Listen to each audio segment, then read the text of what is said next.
রুমালি রুটি তো আপনারা অনেক খেয়েছেন, তবে একবার এই রুমালি পরোটা খেয়ে দেখুন। খেতে অসম্ভব মজার আর অনেকটাই সফট। একটা খেয়ে মনে ভরবে না, মনে হবে আরও পেলে আবারও খাবো। দেখুন কতটা লেয়ারযুক্ত আর কতটা নরম আর কতটা সফট হয়েছে, আপনারা দেখলেই বুঝতে পারবেন। আসসালামু আলাইকুম, আমি রহিমা। হিমা কিচেনে আপনাদের সবাইকে স্বাগত জানিয়ে শুরু করছি আমার আজকের রেসিপি।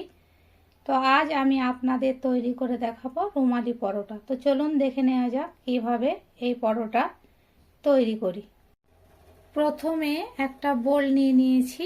এবার এখানে নিয়ে নেব 2 বাটি ময়দা, স্বাদ মতো লবণ দিয়ে দিচ্ছি, 1 চামচ উঁচু করে গুঁড়ো চিনি দিয়ে দিলাম। আমি এখানে চিনিটা গুঁড়িয়ে রেখেছি, দিয়ে দিলাম সেটাই।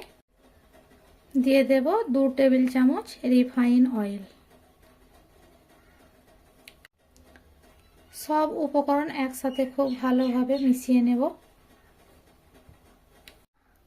সব কিছু হাত দিয়ে ভালোভাবে মিশিয়ে নিয়েছি। এবার ঠিক ওই বাটির 1 বাটি ফুটন্ত গরম পানি নিয়ে নিয়েছি। এই ডোটা মেখে নেব, চামচের সাহায্যে মিশিয়ে নিচ্ছি।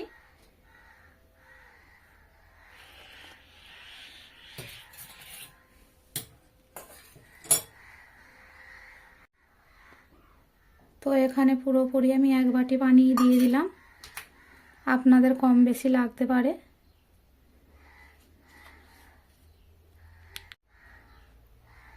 তো প্রথমে চামচ দিয়ে ঠিক এইভাবে সব কিছু মিশিয়ে নিচ্ছি।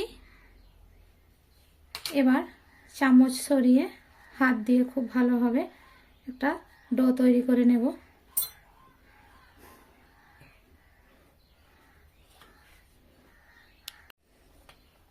তো এখানে সব কিছু বাটি মেপেই নিতে হবে। আপনারা দেখতে পেলেন আমি 2 বাটি ময়দার জন্য 1 বাটি পানি নিয়ে ঠিক পারফেক্টভাবে এই ডোটা রেডি করে নিচ্ছি। তো দেখতে পাচ্ছেন খুব নরম ও সফট একটা ডো তৈরি করে নিয়েছি। এটা রেস্টে রাখার কোনো প্রয়োজন নাই, এটা গরম পানি দিয়ে তৈরি করেছি। এটা সাথে সাথেই আমি এটা লেচি বের করে নেব।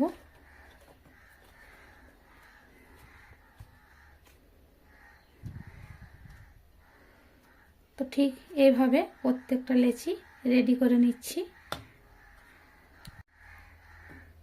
সব লেচিগুলো ঠিক এইভাবে একই সাইজ করে তৈরি করে নিয়েছি। এবার হাত দিয়ে একটু শেপ দিয়ে নেব, এতে করে বেলতে সুবিধা হবে।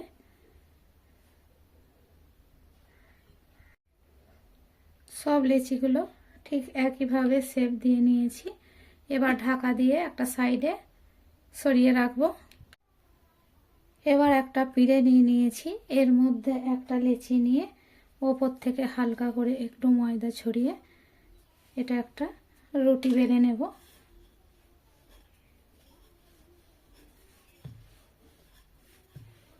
এটা খুব পাতলা করে বেলতে হবে। পরোটাগুলো একটু পাতলা ও লম্বা করে বেলে নিয়েছি, আপনারা লক্ষ্য করলেই বুঝতে পারবেন।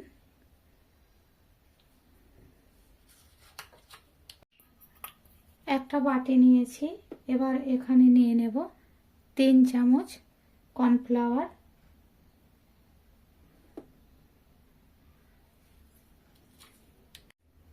দিয়ে দেব এখানে 4 থেকে 5 টেবিল চামচ সয়াবিন তেল। খুব ভালোভাবে মিশিয়ে নেব।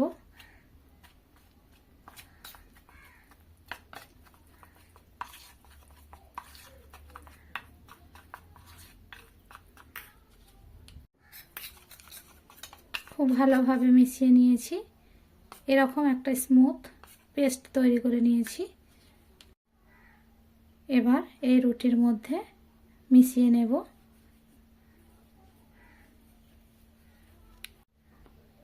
ভালোভাবে চারিপাশ লাগিয়ে নিয়েছি। এবার ঠিক এইভাবে ফোল্ড করে নেব।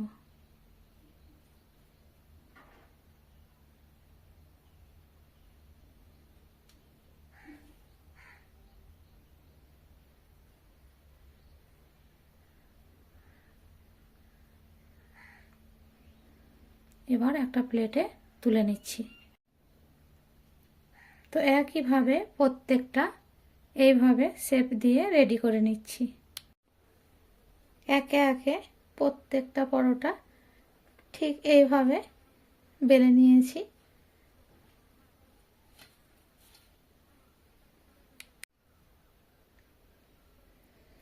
এবার এটা সরিয়ে নেব। এবার এখানে একটা পরোটা লেচি নিয়ে নিচ্ছি। এবার আর আটা দিয়ে বেলবো না, এখানে তেল দিয়ে নিচ্ছি। তেল দিয়ে বেলে নেব। তো প্রথমে হালকা করে এইভাবে চেপে চেপে একটু বাড়িয়ে নিচ্ছি।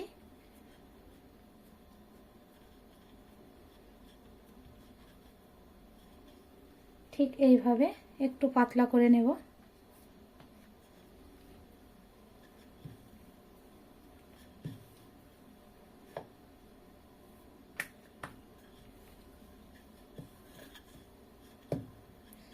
এটা যেহেতু রুমালি পরোটা, সেই জন্য একটু পাতলা করে বেলে নিতে হবে।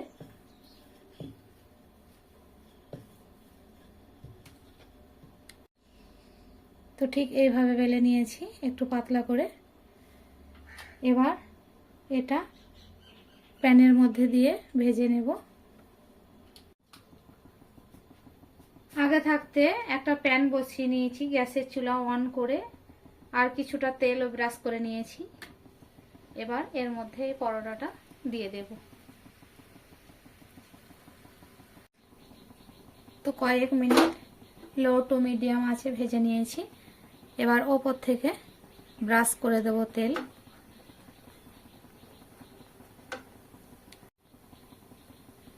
এক সাইডে উল্টে দেব।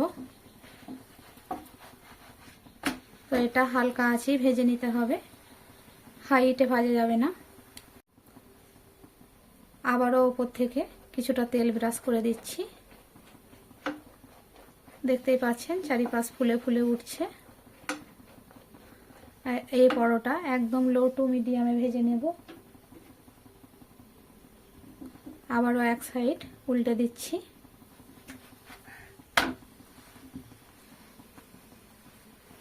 আপনারা লক্ষ্য করলেই বুঝতে পারবেন খুব সুন্দর একটা লেয়ার ছেড়েছে।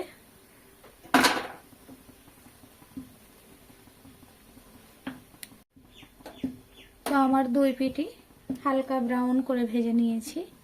খুব সুন্দরভাবে পরোটা ভাজা হয়ে গেছে, আপনারা দেখতেই পাচ্ছেন। এই পর্যায়ে আমি একটা প্লেটে উঠিয়ে নেব। সেম প্রসেসে আমি বাকি পরোটাগুলো একইভাবে ভেজে নিচ্ছি। কয়েক সেকেন্ড ভেজে নেওয়ার পর আমি আবারও এই পরোটায় এইভাবে ব্রাশ করে নিচ্ছি।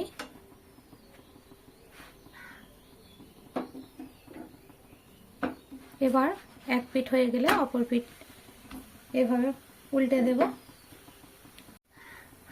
এই সাইডেও তেল ব্রাশ করে নিচ্ছি।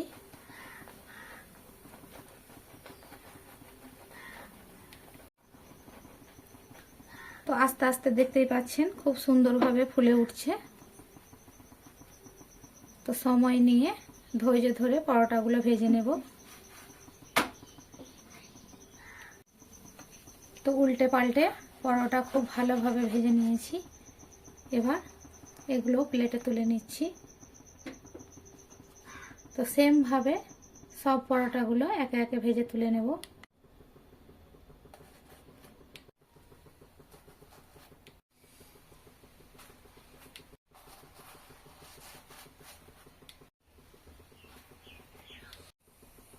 একে একে সব পরোটাগুলো আমি ভেজে তুলে নিচ্ছি। তো একে একে সব পরোটাগুলো আমি ভেজে তুলে নিয়েছি। দেখতেই পাচ্ছেন কতটা লোভনীয় লাগছে। কত কম উপকরণে কত সহজে এই রেসিপি বানিয়ে নেওয়া যায়। তো বাড়িতে একবার হলেও ট্রাই করবেন। আর আমার রেসিপি যদি আপনাদের ভালো লাগে অবশ্যই চ্যানেলটি সাবস্ক্রাইব করে পাশে থাকার অনুরোধ রইল। দেখা হবে পরের কোনো ভিডিওতে। ততক্ষণ ভালো থাকবেন, সুস্থ থাকবেন। আল্লাহ হাফেজ।